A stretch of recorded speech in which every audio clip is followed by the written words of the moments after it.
Hi guys, in this video we will be discussing about one of the most important features of Java 8, which is streams concept. So what are streams? The streams is basically a stream which you have learned about in water tap, right? There is a tap, streams of water coming out from the tap. Same thing you can understand, like there is a stream of water flowing from the tap, but it doesn't hold the state of the source. Okay, whatever data is present in a source, that data will not be hold. Okay, but we can modify that array list or set, whatever you are working upon, because streams basically works upon collection or arrays. Okay, so basically there are two types of streams: sequential stream and parallel stream. Okay, so basically it's of two types: sequential stream and parallel stream. So what's the difference between sequential and parallel stream? Sequential stream is the stream in which it will give you output, but it will use only one core of your CPU. Okay, it will make use of just one core, so it will be a little bit slow. If the input is very much high, then in that scenario sequential may not be that much useful, because it will take a lot of your memory consumption, because one core memory only it will be used. But in case of parallel stream, what will happen? Let's suppose you are having octa-core processor. That means your CPU is having 8 cores. So in out of 8 cores you can assign, like out of 8 cores, 2 or 3 cores you can assign for this parallel stream operation. So you can understand, like, the load has been divided among all the cores. So each and every core will get less amount of work, so that particular work will be done in a smaller amount of time. So that's why parallel stream is much more preferred when there is huge amount of data, but for lower amount of data sequential stream will be fine. So why we are doing streams? So we can make use of for loop also, we can make use of for each loop, while loop, but why we are going for streams? So streams basically what it does, it works on the collection objects basically, or array object, and in just one single line you can do a lot of operation. You can filter, okay, you can do map operations, okay, and you can do a lot of operation, like you can remove duplicates, okay, you can count which element are duplicate, count the non-repeating characters, okay, you can do a lot of things using stream. But we need to understand the concepts of stream. So in stream basically there are two things which we need to understand. First is terminal operation and second is intermediate operation. So what are terminal and intermediate operation? Let's understand that. The first thing we will understand is terminal operation. Okay, so let me show you with an example how terminal operation works. So let's suppose I have created one list. Okay, so I have created one list. Let's suppose list I am creating of integer type. Okay, list I am creating of integer type. List integer al equal to arrays dot as list. Okay, there is a method called as list, with the help of which you can take as many integer data as possible in this argument. Okay, you can take other way around also. You can take like new array list and you can keep on writing al.add. So there will be a lot of add methods you have to write. So instead of that, what I am preferring array list, arrays.asList. So with the help of arrays.asList, you can add n number of numbers in just one single line. So you can write arrays.asList, and within that you can write all the numbers like 1, 2, 5, 9, 6, 4, like that. You can keep on adding in one single line, it will be added. Otherwise, to add these 7 numbers, you have to write add method in 7 different lines: al.add1, al.add2, al.add3. So that's why as list is much preferred now. So what I will do now, I will make use of al array list, okay, dot stream dot. So I want to terminate this operation. Terminal operation means if I am writing this method, there are certain methods used in streams which is coming under terminal operation, and if I am making use of that operation, then we can't do any further operation. That means my operation will get stopped then and there itself. Let's suppose I am making use of for each. Okay, so for each is one of the terminal operation. Okay, so within that for each, let's suppose I am writing system.out.println. So can we write it directly? We can make use of method reference here. So you know, right, method reference is one of the Java 8 features. So if you don't know, let me tell you. The method reference internally implements functional interface only. It's a part of Lambda function. So there are two type of reference, method and constructor reference. So as of now, you can understand, like, it will refer the particular method present in system class. So in system class, there is print stream. Within that, there is out variable, and from that out, we are calling println method. So that reference is there that is getting referenced in a static way. Okay, so there is a static method present, and for those static method we can directly refer with the class name. So if we have that basic concept like static and non-static methods, so there are two type of classes like static as well as non-static. So to access the static methods we can call it with the help of class name dot static method, but for non-static we need to create the object of that class, and then only we can access the non-static objects. So here we can understand like println is one of the static methods and overloaded method present in system class. So we can make use of double colon operator here. So we will use system dot out colon colon println or print, anything you can write. System dot out colon colon print I am writing, with the help of which what it will do, it will print all the array list elements present here. Okay, so 1 2 5 9 6 4 all will be printed. But after this, can I do any kind of operation like filter or any other kind of operation? Can it be performed after for each? No, because it's a terminal operation. Terminal operation means the operation is ended, it's terminated there and then and there itself, we can't go further here. That is the example of terminal operation. Second comes intermediate operation. Okay, so there are other methods comes under terminal operation also. There is certain thing called collect. So within that collect we are making use of collectors dot to list. Okay, so let's suppose you are doing certain operation on array list and you have to store that elements. So you know, right, stream doesn't hold the state of the source. Okay, so let's suppose source is this array list and you are making certain operation on this list. Let's suppose you are filtering only the even numbers and then you are going to next line. Then will that array list reference AL will hold those even numbers? No, it will forget, it will just be removed. So it's told like whatever you are making use of, collector like filter or map method, try to store it in a particular list if it is used multiple times. So what is preferred over here, we need to create one new list. Okay, we will be creating one new list here, list of integer.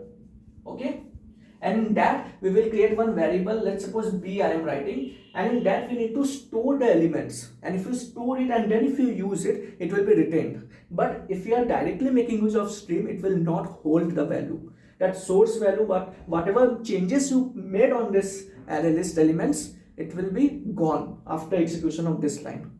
So this is very much important concept. Okay, but this was terminal operation. Second comes intermediate operation. Intermediate, from the name itself you can understand whatever operation you are performing in intermediate way. That means there are certain other methods is possible after writing that intermediate method. That is not the end of the method. This is one of the middle methods. Okay, so you can understand like, let's suppose I am making use of array list dot stream dot, let's suppose I am making use of filter method. Okay, filter.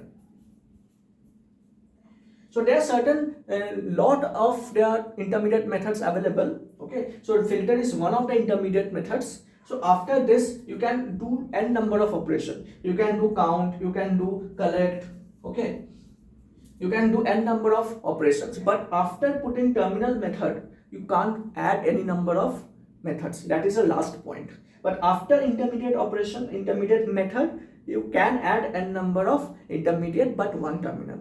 Okay, so I hope you got a concept how terminal and intermediate operation is working in stream. So within filter, what we can pass? Within filter we have to pass one, means lambda function in implementation. Why? Because filter method expects what from you? Filter method expects predicate type. Okay, so if you understand this, this takes predicate type.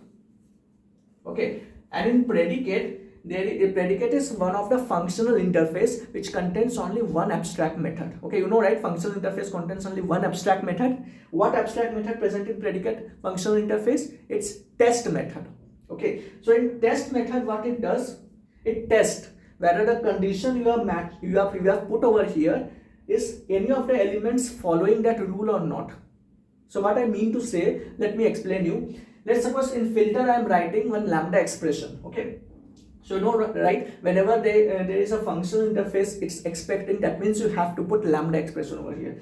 So let's suppose I am writing here x gives, this part I am writing, okay, the bracket part I am writing over here because there is some space constraints, so I am writing it here. So x gives x modulus 2 equal to 0. Let's suppose I have written this over here.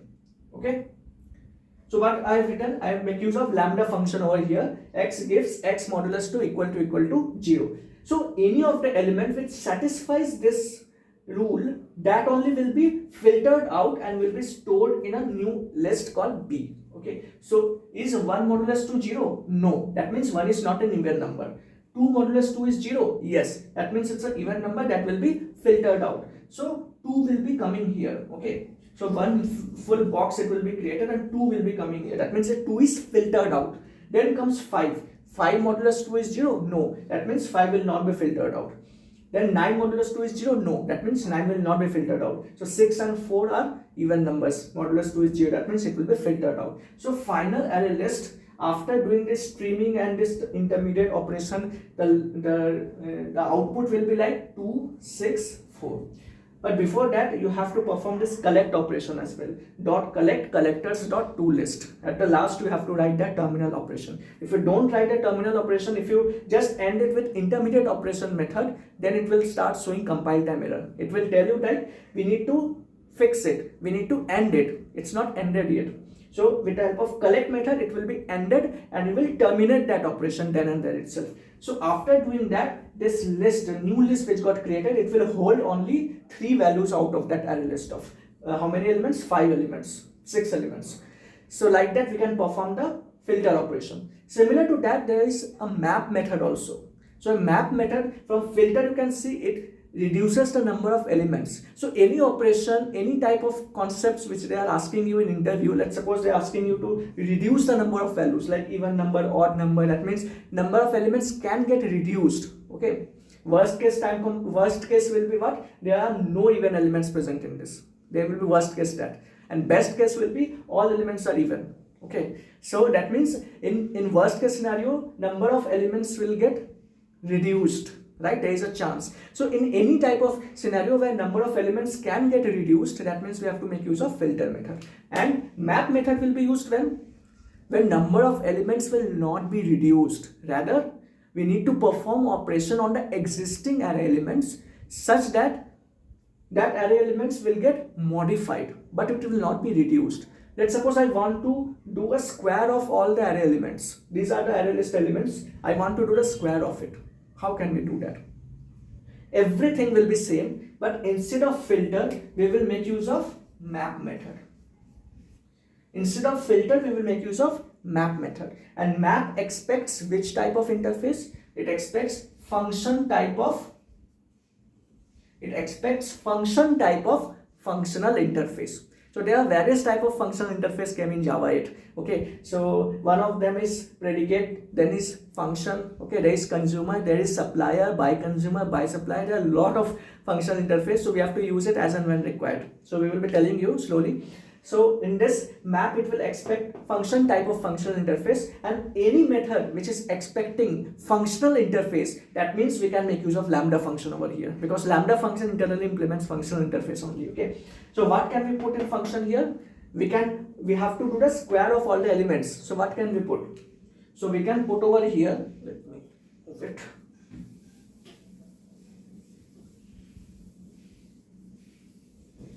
Okay, so what can we write over here? We can write ArrayList dot stream dot map.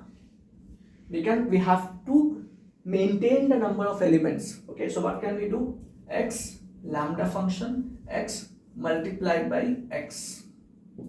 Okay, so like this, with what it will do, it will make the square of each element. Like 1 will become 1, 2 will be 4, 5 will be 25, 9 will be 81, like that it will go. But this is the intermediate method. This is not a terminal method. So how to terminate this? So we need to collect it also, because you have to make use of it in further references, right? So you have to terminate it with the help of collect method. Collect, then we will write collectors dot toList. Okay, so this list or set, it varies depending upon what you are using over here. Let's suppose you are using over here set, it will become collectors dot toSet. If you are using map, it will become collectors dot toMap. Okay, the rest of the part will be same. Okay, like this, if you are storing it in a new list, let's suppose C, and then what we will do, C will have all the elements squared one. Okay, given element squared part will be present in the new array list C. Okay, C will contain 1, 4, 25, 81 like that. And then after that, if you perform the operation on that new array list C with the help of stream.forEach, system.out : println, like that if you do, then you will able to print all the squared elements.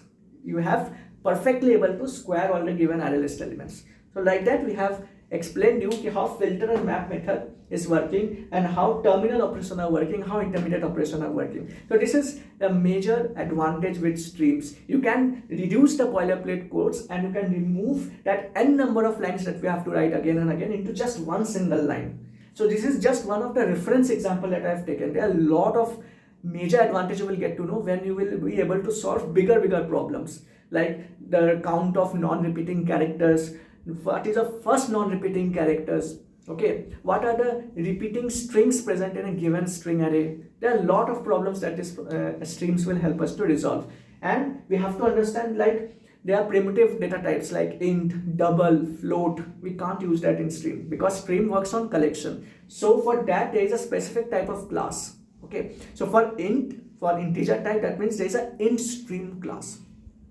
Okay, so with the help of int stream, we will convert that primitive data type integer, which is int type, into stream of integers, and on that will perform operation. So that will be explaining in the next lecture. Okay, so if you have liked it, please subscribe my channel so that you will get the notification instantly, and we will be helping you with lot of knowledge on Java 8 concepts and Java different concepts we will be explaining you, so that it will be helpful for you and it will be beneficial for you to crack an interview. So I hope you have loved this session. If you have loved this session, please like and subscribe my channel and comment it down which part you have liked the most. We will see you in the next lecture. Till then, bye bye.